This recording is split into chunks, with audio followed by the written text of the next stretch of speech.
नमस्कार विद्यार्थी मित्रो, आज आपण समास हे प्रकरण पाहणार आहोत। मला बरेच विद्यार्थी म्हणले सर समास आम्हाला काही जमाना झाला, समास 2 मार्काला आहे सर, 10वी ची परीक्षा आली आहे, 12वी ची परीक्षा आली आहे, समास 2 गुणांसाठी विचारला जातोय आणि समासाची फोड सुद्धा करता येणार, समासाचा विग्रह करता येणार, समासाचा प्रकार आम्हाला सांगता येणार, समास आम्हाला ओळखता येणार सर।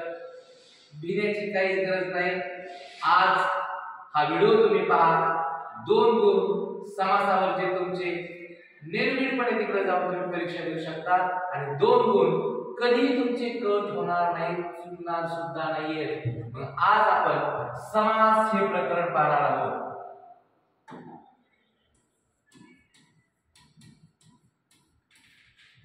समास 10वी आणि 12वीच्या विद्यार्थ्यांनी समास प्रकरण एकच व्हिडिओ पाहायचा, 2 गुण तुमचे आजच तुम्हाला मिळाले, तुमचे 2 गुण आजच तुम्हाला मिळाले। कसे मिळाले हे लक्षात घ्या।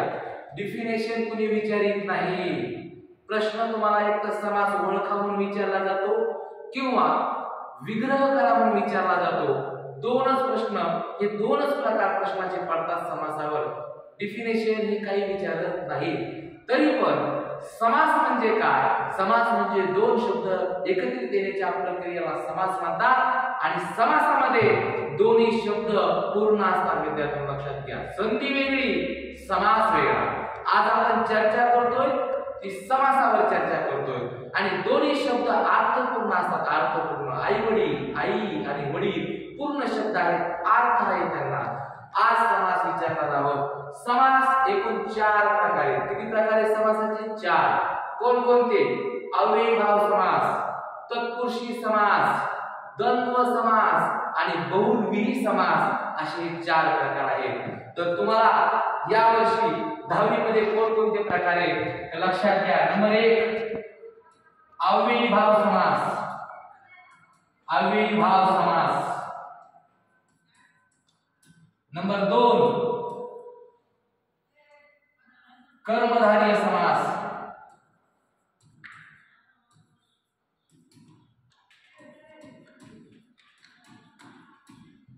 नंबर 3 द्वंद्व समास आणि नंबर 4 द्विगु समास।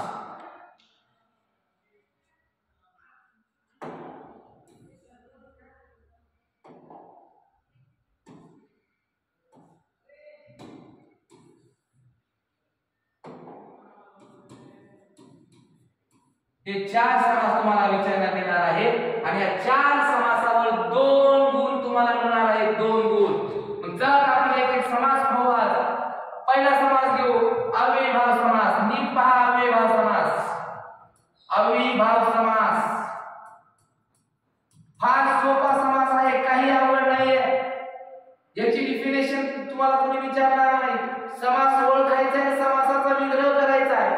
लक्षात घ्या, ज्या सामासिक शब्दाच्या, लक्षात घ्या बघा, सामासिक शब्द, ज्या सामासिक शब्दाच्या सुरुवातीला आ, प्रति, यथा, संस्कृत शब्द विद्यार्थ्यांनो, बेदर, बेला, बे, दर, बेला, गैर, बीन, हर, बल। लक्षात घ्या, अव्ययीभाव समास ज्या सामासिक शब्दाच्या सुरुवातीला आ, प्रति, यथा, बेदर, बेला, गैर, हरबल आणि ज्या शब्दाची पुनरावृत्ती होते, जे नागमय शब्द असतात, गाव गावी, कौलू कौली, गुल्लू गुल्ली, असे जे शब्द तुम्हाला येतात ते सुद्धा अव्ययीभाव समासाचे उदाहरण असतात। आता ज्या ज्या शब्दाच्या अगोदर, लक्षात घ्या, ज्या सामासिक शब्दाच्या अगोदर यापैकी जर एखादा उपसर्ग लागला असेल त्याला काय म्हणायचं? अव्ययीभाव समास म्हणायचं। म्हणून बघा, आजन्म, प्रतिदिन, यथा भोजन, यथाशक्ती, अशा पद्धतीने आपले हे समास आहेत.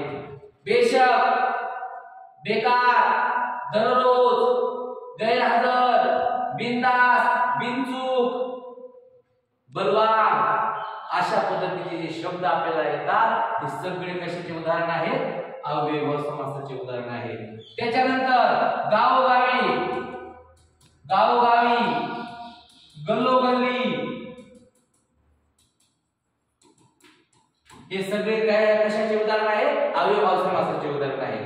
ज्या सामासिक शब्दाच्या सुरुवातीला जे उपसर्ग लागतात आ प्रति येता, बेदर बेला, गैरबिन हरवल, गावोगावी, गल्लोगल्ली, पावलोपावली असे नादमय शब्द ज्या ज्या वेळेस तुम्हाला सामासिक शब्दांमध्ये पाहायला मिळतात, डोळे झाकून म्हणायचे हे अव्ययभाव समास. संपला विषय.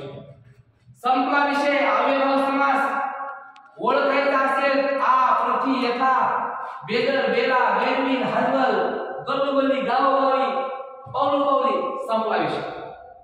आउट ऑफ मार्क समास ओळखता आला. आता तुम्ही म्हणता सर तुम्ही सांगितलं आ प्रति येता, बेदर बेला, गैरबिन हरवल हे उपसर्ग लागले की आम्हाला समास कळाला. तर सर फोड कशी करायची? विग्रह कसा करायचा? तर विग्रह असा करायचा, बघा शब्दाचा अर्थ तुम्हाला माहिती पाहिजे. आजन्म, जन्मापासून, प्रतिदिन, प्रत्येक दिवशी, यथाशक्ती, शक्तीप्रमाणे, आणि मग या ठिकाणी दररोज, प्रत्येक दिवशी, गैरहजर, त्यानंतर बिनधास्त, धास्तीशिवाय, बिनचूक, चूक शिवाय,